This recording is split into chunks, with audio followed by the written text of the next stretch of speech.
Khanewal district bar ایسوسی ایشن election میں پروفیشنلز اینڈ ریفارمرز لائرز نے جیت کا سہرا اپنے سر لے لیا۔ صدر اور جنرل سیکرٹری کی کامیابی کی خوشی میں پنجاب اسمبلی کے پارلیمانی سیکرٹری رانا سلیم اور ایم پی اے بیرسٹر اسامہ فضل نے مبارکباد اور پھولوں کے ہار پہنائے۔ خانوال سے ارشد اوان کی رپورٹ دیکھتے ہیں۔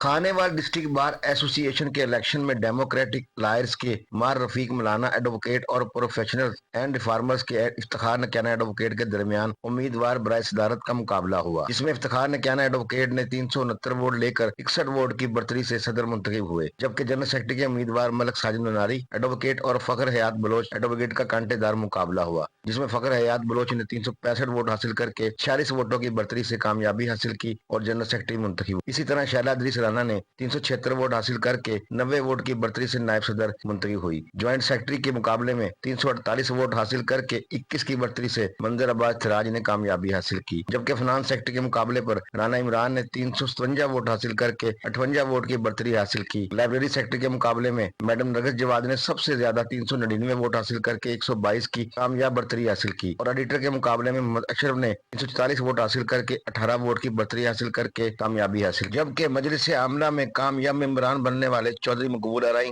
مار محمد مظہر علی خان سیال، جاوید اقبال، محمد عدنان جاوید نیازی، وسیم اکرم ڈاہا، سید مشتاق حسین گیلانی اور محمد ندیم شاہد نے کامیابی حاصل کی۔ ارشد اوان، 5 نیوز، خانوال۔